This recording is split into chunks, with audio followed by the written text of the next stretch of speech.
दोस्तों, आज की इस वीडियो में मैं आपको गंगा नदी के पूरे प्रवाह मार्ग के बारे में समझाऊंगा। मैं आपको समझाऊंगा कि ये नदी कहाँ से शुरू होती है, किन किन स्थानों से होके गुजरती है, इसकी फाइनल डेस्टिनेशन क्या है, मतलब ये आखिर में जाके कहाँ जाती है। इसके अलावा इसकी सहायक नदियाँ कौन कौन सी होती हैं, ये सारी की सारी चीज़ें आज हम लोग समझेंगे। तो आप कह सकते हो कि पूरा गंगा नदी का तंत्र आपको एक नक्शे से समझ में आ जाएगा। अब आपका पहला काम तो ये है कि जो चीज़ मैं आपको नक्शे से समझाऊंगा पहले तो आपको वो बनानी है।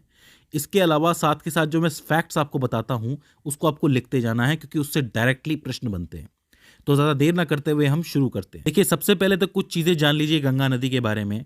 भारत की भूमि पर बहने वाली सबसे लंबी नदी गंगा नदी ही है, जिसकी लंबाई तकरीबन 2525 किलोमीटर है। यानी कि बहुत लंबा ये बहती है, बहुत लंबा इसका मार्ग होता है। ठीक है। ये नदी दो देशों से होकर गुजरती है, एक तो भारत है, दूसरा बांग्लादेश है। भारत में इसे गंगा नदी के नाम से जाना जाता है, वहीं बांग्लादेश में इसे पद्मा नदी के नाम से जाना जाता है। ठीक है। अच्छा, भारत के ऐसे 5 राज्य हैं जिस पे से गंगा नदी होकर गुजरती है।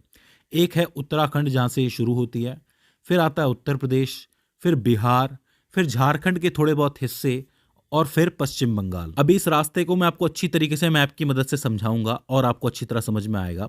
देखिए, गंगा नदी जो है वो अपने स्वयं शुद्धिकरण गुणों के कारण जानी जाती है। मतलब ऐसा कहा जाता है कि इसके अंदर कीड़े नहीं लगते। इसका क्या कारण है? देखो, इस नदी में ऑक्सीजन का स्तर जो होता है वो बहुत ज़्यादा होता है, जिसकी वजह से इसका पानी लंबे समय तक ताज़ा बना रहता है। वैज्ञानिकों के मुताबिक इस गंगा नदी के पानी में बैक्टीरियोफेज नामक एक वायरस होता है जो हानिकारक सूक्ष्म जीवाणुओं से लड़ता है, मतलब उन्हें पनपने ही नहीं देता, और इस वजह से ये पानी लंबे समय तक ताज़ा बना रहता है और साथ ही इसमें कीड़े भी नहीं लगते। तो ये जो स्वयं शुद्धिकरण का गुण है ये बहुत इंपॉर्टेंट होता है गंगा नदी के लिए। इस चीज़ को आपको याद रखना है। अच्छा, दो चीज़ें और हैं। पहली ये कि गंगा नदी को 2008 में भारत की राष्ट्रीय नदी घोषित किया गया था। भारत की राष्ट्रीय नदी कौन सी है पूछा जाता है तो आपको गंगा नदी लिखनी है। और गंगा नदी के अंदर जो डॉल्फिन पाई जाती है, गंगा डॉल्फिन जिसको कहते हैं, उसको भारत का राष्ट्रीय जलीय जीव घोषित किया गया है। तो ये दो फैक्ट हैं जो पूछ लिए जाते हैं कि भारत की राष्ट्रीय नदी कौन सी है और भारत का राष्ट्रीय जलीय जीव कौन सा है। चलिए, अब हम इसके प्रवाह मार्ग की बात करते हैं और शुरुआत करेंगे इसके उद्गम के साथ कि ये नदी शुरू कहाँ से होती है। तो देखो, ये नदी एक सतत वाहिनी नदी है, लगातार बहती रहती है। तो ये नदी निकलती ग्लेशियर से है। हमारे देश के अंदर बहुत सी ऐसी पहाड़ियां हैं जो बर्फ की बनी हुई हैं और उन्हें हम हिमानी के नाम से जानते हैं। तो एक हिमानी है जिसे गंगोत्री हिमानी कहा जाता है और दूसरी को संतोपत हिमानी कहा जाता है। इन दोनों हिमानियों से दो नदियां निकलती हैं। जो गंगोत्री हिमानी है उससे निकलती है आपकी भागीरथी नदी, और ये जो आपकी संतोपत है इससे निकलती है आपकी अलकनंदा। अब यहाँ से ध्यान देना, यहाँ से निकलेगी भागीरथी और यहाँ से निकलेगी आपकी अलकनंदा, जाके एक पॉइंट पे ये मिलती हैं जिसको आप कहते हो देवप्रयाग। और देवप्रयाग पे जाकर के ये दोनों आपस में जब मिलती हैं तब ये बनती है गंगा नदी। तो इसका मतलब गंगा कहीं से निकल नहीं रही है, गंगा दो नदियों से बन रही है, एक भागीरथी, दूसरी अलकनंदा। तो आप इन्हें गंगा नदी की भी जनक नदी कह सकते हो। तो ये चीज़ आपको पहली याद रखनी है। अच्छा, एक चीज आप याद रखिए कि ये जो संतोपत हिमानी है यहीं पे आपका बद्रीनाथ टेम्पल भी है। तो पूछ लिया जाता है कि बद्रीनाथ के आसपास से कौन सी नदी निकलती है, तो अलकनंदा निकलती है। अब यहाँ पे आपको एक चीज तो क्लियर हो गई कि देवप्रयाग पे दो नदियां आ रही है, लेकिन आपकी जो अलकनंदा नदी है ये भी कोई सिंगल नदी नहीं है। इसके पास भी सहायक नदियां होती हैं। इसके पास 4 सहायक नदियां होती हैं। देखो, ध्यान से समझना। एक जो आती है वो यहाँ से निकल के आती है जिसको आप कहते हो धौली गंगा, और धौली गंगा यहाँ कहीं आके मिलती है जिसको आप विष्णु प्रयाग के नाम से जानते हो। विष्णु प्रयाग का नाम आपने सुना होगा कई बार। ये एक पॉइंट है बद्रीनाथ टेम्पल के पास में।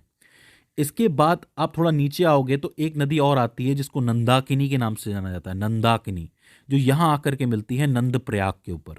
ठीक है। और फिर नीचे एक नदी और आती है जिसको पिंडार नदी के नाम से जाना जाता है, जो यहाँ कहीं आकर के मिलती है, और इस जगह को आप लोग कहते हो कर्ण प्रयाग। तो 3 प्रयाग हो जाते हैं, विष्णु प्रयाग, नंद प्रयाग, कर्ण प्रयाग। ठीक है। यहीं बीच में जहाँ पे कहीं पे केदारनाथ टेम्पल है, यहाँ पे भी एक हिमानी है जहाँ से एक नदी बह के आती है जिसको आप कहते हो मंदाकिनी नदी, और वो यहाँ कहीं आके मिलती है। इस जगह को आप कहते हो रुद्रप्रयाग। तो 4 प्रयाग हो गए। एक हो जाता है आपका विष्णु प्रयाग, दूसरा नंद प्रयाग, तीसरा कर्ण प्रयाग और चौथा रुद्रप्रयाग, और आखिर में आके 5वां आता है आपका देवप्रयाग। तो आप कहो कि अलकनंदा नदी की कितनी सहायक नदियां हो गई? 4 नदियां हो गई। कौन कौन सी?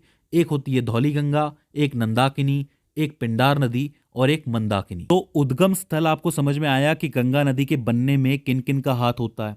ठीक है, अब हम आगे चल सकते हैं। आइए आगे बढ़ते हैं। अब देखो, यहां से मैं देवप्रयाग से शुरू कर रहा हूं डायरेक्टली कहानी, क्योंकि देवप्रयाग से पहले तो अलकनंदा भागीरथी हो जाती है। तो देवप्रयाग से गंगा बहना शुरू करती है और हम राज्यों के हिसाब से एक लंबी सी रेखा बना सकते हैं। देखो, सबसे पहले तो ये उत्तराखंड के अंदर है, तो देवप्रयाग के बाद आता है आपका हरिद्वार। हरिद्वार के बाद आपका उत्तराखंड खत्म हो जाता है और उत्तर प्रदेश की शुरुआत हो जाती है। उत्तर प्रदेश में सबसे पहले आता है आपका कन्नौज, इसके बाद प्रयागराज, फिर गाजीपुर। यहाँ पे आपका उत्तर प्रदेश खत्म हो जाता है। उत्तर प्रदेश के बाद बिहार शुरू होता है। बिहार में सबसे पहले आता है आपका छपरा, फिर आता है आपका पटना, फिर आता है आपका सोनपुर, फिर आता है आपका कुर्सेला। यहाँ आपका बिहार खत्म और पश्चिम बंगाल शुरू, और पश्चिम बंगाल में ये आ जाता है आपका फरक्का बेरास। और इसके बाद एक लाइन कटती है हुगली की तरफ, मतलब एक बार नदी जाती है हुगली की तरफ और एक नदी जाती है आपकी बांग्लादेश की तरफ। ठीक है, तो ये सीधा सीधा मैप हो जाता है आपका। यहाँ पे हरिद्वार तक आपका उत्तराखंड चल रहा है, इसके बाद कन्नौज हो गया, प्रयागराज हो गया, गाजीपुर हो गया, ये उत्तर प्रदेश है। इसके बाद छपरा, पटना, सोनपुर, कुर्सेला, ये आपका बिहार। आखिर में फरक्का बैराज और हुगली आपका पश्चिम बंगाल हो जाता है। यहाँ तक कोई दिक्कत नहीं होनी चाहिए। देखिए, पूरा रास्ता है गंगा नदी का। अब इसके बीच में इससे कौन कौन सी नदियाँ मिलती हैं वो मैं आपको बताऊंगा एक एक करके, ज़्यादा टेंशन नहीं लेनी है। शुरुआत करते हैं हरिद्वार से। देखो, हरिद्वार पे कोई नदी तो इससे नहीं मिलती है, गंगा सीधे सीधे बहती हुई चलती है, लेकिन हरिद्वार थोड़ा सा मैदानी एरिया हो जाता है। इससे पहले का जो एरिया है वो सारा का सारा पहाड़ी एरिया है। अगर आप गौर से देखेंगे, ये बद्रीनाथ हो गया, केदारनाथ हो गया, ये सारे के सारे पहाड़ी एरियाज हैं। पहाड़ी एरिया के बाद सबसे पहला जो मैदानी एरिया होता है वो हरिद्वार ही होता है। हरिद्वार से जब ये आगे बढ़ती है तो ये कन्नौज पहुंचती है, और कन्नौज में इससे पहली नदी मिलती है जिसको आप राम गंगा के नाम से जानते हो। राम गंगा नदी गंगा की पहली सहायक नदी है। तो पूछा जाता है कि गंगा की पहली सहायक नदी कौन सी है और वो कहाँ जाके मिलती है, तो आप लिखेंगे राम गंगा नदी है और कन्नौज में जाकर के मिलती है। एक एक चीज लिखते हुए चलना, बहुत मजेदार है ये। ठीक है, इसके बाद जब ये आगे बढ़ती है नदी तो ये पहुंचती है प्रयागराज। अब प्रयागराज तो आपको पता है संगम के नाम से फेमस है। यहाँ पे 3 नदियों का संगम होता है, गंगा, जमुना, सरस्वती। लेकिन सरस्वती अब दिखाई नहीं देती है क्योंकि वो उसका सिर्फ रास्ता बचा है, तो यहाँ पे सिर्फ गंगा और जमुना पे हम लोग ध्यान दे सकते हैं। प्रयागराज में यमुना आती है जो कि सीधा यमुनोत्री से निकलती हुई आती है। यमुनोत्री से ये चलेगी चलेगी और सीधा प्रयागराज में आके मिलेगी। तो आप कह सकते हो कि यमुना नदी जो है वो गंगा नदी की सबसे लंबी सहायक नदी है, क्योंकि ये बहुत लंबा रास्ता तय करके आती है। अच्छा, ये जो यमुना नदी है इसकी भी 3 सहायक नदियां हैं, मतलब इसमें भी 3 नदियां आकर के जुड़ती हैं। एक है चंबल नदी जो कि एमपी की बहुत फेमस नदी है, इसके बारे में आपने सुना होगा। एक है बेतवा जो कि विंध्या पर्वत से निकलती है, जो भी एमपी के अंदर है, विंध्याचल पर्वत। और एक है आपकी केन नदी जो कि कैमूर पहाड़ियों से निकलती है, ये भी एमपी के अंदर है। तो तीनों सहायक नदियां जो है वो एमपी से आकर के जुड़ती हैं यमुना के अंदर, और वो कहाँ जाकर के मिलती है, प्रयागराज के अंदर जाके मिलती है। यहां तक कोई दिक्कत है नहीं होनी चाहिए, बहुत ही सिंपल चल रहा है मामला, मजा भी बहुत आ रहा है। आगे चलते हैं। प्रयागराज के बाद ये नदी पहुंचती है गाजीपुर, और गाजीपुर में इसे एक नदी और मिलती है जिसको आप कहते हो गोमती नदी। ये जो गोमती नदी है इसको आप लखनऊ से याद रख सकते हो, क्योंकि लखनऊ इसी के किनारे बसा हुआ है, और ये निकलती है पीलीभीत उत्तर प्रदेश से। पीलीभीत का नाम आप याद रखना कि यहां से निकलती है गोमती नदी जो सीधे गाजीपुर में मिलती है गंगा से आके। अब गाजीपुर के साथ ही उत्तर प्रदेश का सफर खत्म और यहाँ पे बिहार का सफर शुरू हो जाता है। इसके बाद ये नदी पहुंचती है छपरा। अब छपरा पे इससे एक नदी मिलती है जो कि सीधे आती है आपकी नेपाल से। अब यहां इस चीज को ध्यान से समझना, नेपाल में 2 नदियां हैं, एक है आपकी काली नदी और एक है कर्णाली नदी। ये दोनों आकर के सेम मिलती हैं एक जगह पे। जब ये भारत पहुंचती हैं तो काली का नाम पड़ जाता है शारदा और कर्णाली का नाम पड़ जाता है घाघरा। फिर से समझ लो, 2 नदियां हैं जो नेपाल से निकल रही हैं, एक है काली एक है कर्णाली। दोनों आके एक पॉइंट में मिलती हैं, और भारत आते ही काली को शारदा के नाम से जाना जाता है और कर्णाली को घाघरा के नाम से जाना जाता है।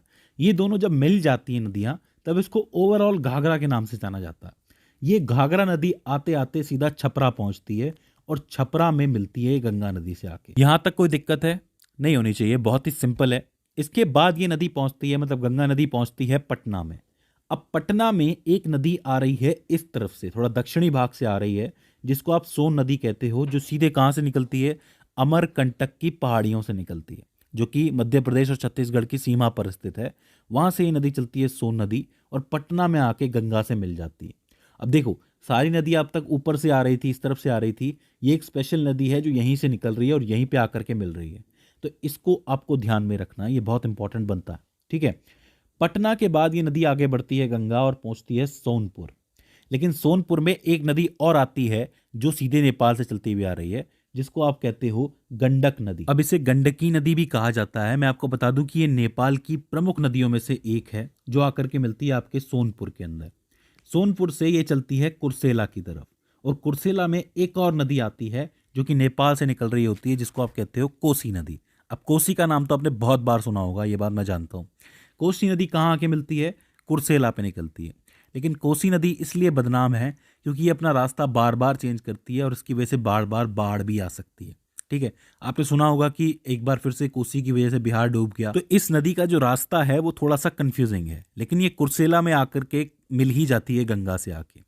अब यहाँ पे कुर्सेला आ गया तो इसका मतलब क्या हुआ? यहाँ पे आपका बिहार खत्म हो जाता है। इसके बाद ये नदी पश्चिम बंगाल की तरफ बढ़ती है और पहुंचती है फरक्का बैराज, जहां पे इससे एक नदी और मिलती है जो कि यहां से दार्जिलिंग की पहाड़ियों से निकलती हुई आती है, जिसको महानदी के नाम से जाना जाता है। और ये कह सकते हो आप कि ये गंगा नदी की आखिरी सहायक नदी है जो फरक्का बैराज में मिलती है। और यहाँ से गंगा जो है पूरी तरह पूर्ण हो जाती है।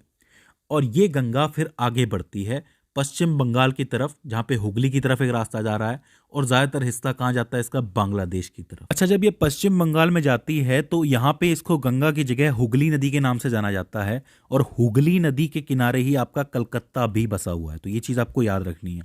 अच्छा, एक रास्ता मैं आपको और बता देता हूँ कि जब ये बांग्लादेश जाती है तो अब इसको पद्मा के नाम से जाना जाता है। इधर से आती है जमुना नाम की नदी। ये जमुना और कोई नहीं है, ये जमुना ब्रह्मपुत्र है। ब्रह्मपुत्र को बांग्लादेश में जमुना कहा जाता है। और बांग्लादेश में एक नदी और है जिसको मेघना नदी के नाम से जाना जाता है। जब ये तीनों मिल जाती हैं तो ओवरऑल इसे मेघना नदी के नाम से जाना जाता है। याद रखिए, पद्मा, जमुना और मेघना को मिला के मेघना बनती है, जो सीधे समंदर की तरफ जाती है और एक डेल्टा बनाते हुए जाती है, जिसको आप कहते हो सुंदरवन डेल्टा। सुंदरवन डेल्टा जो है वो दुनिया का सबसे बड़ा डेल्टा है। अब आप कहेंगे कि ये डेल्टा क्या होता है? तो देखो, एक सिंपल सी बात समझो कि जब भी कोई नदी कहीं से भी निकलती है, मान लो किसी पहाड़ से निकल रही है, तब उसका वेग बहुत ज़्यादा होता है, उसकी स्पीड बहुत ज़्यादा होती है। तो स्पीड के साथ वो बहुत सारी मिट्टी होती है, बहुत सारी चीज़ें होती हैं जो एक साथ बहाती हुई लेके आती है। लेकिन जब वो मैदानी एरिया में पहुंच जाती है, समंदर के पास पहुंच जाती है, तब उसका वेग कम हो जाता है, स्पीड कम हो जाती है। लेकिन साथ में मिट्टी तो बह ही रही है, तो मिट्टी जो है वो भारी होती जाती है।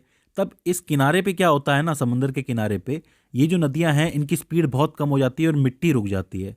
तो ऐसे में नदी क्या होती है कि मिट्टी को तो छोड़ देती है और अलग अलग रास्ते बना के निकल जाती है। आप देख सकते हैं ये जो ट्रायंगल बने हुए हैं, इसी को आप डेल्टा कहते हो। ये पानी इस तरीके से निकल जाता है नदियों का, बट रही है नदी, आप देख रहे हो, ये फिर जाके समंदर में मिलती है।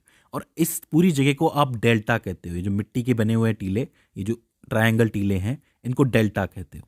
और सुंदरवन डेल्टा जो है वो दुनिया का सबसे बड़ा डेल्टा है। तो दोस्तों, ये हो जाता है गंगा नदी का पूरा प्रवाह मार्ग। आई होप आपको समझ में आया हो। अगर आपने एक भी फैक्ट मिस किया है तो प्लीज़ वापस जाइए और उसको दोबारा सुनिए और लिखिए, क्योंकि इन सभी फैक्ट से आपके सवाल जरूर बनेंगे। तो दोस्तों, मुझे उम्मीद है कि ये वीडियो आपके लिए हेल्पफुल साबित रही होगी। अगर इसके बाद भी इसके अंदर आपको कोई क्वेरी आती है, कोई दिक्कत आती है, या फिर हमसे कोई गलती हो जाती है, तो आप हमें कमेंट सेक्शन के अंदर बता सकते हैं। तो दोस्तों, आज की इस वीडियो के अंदर बस इतना ही। See you in the next one.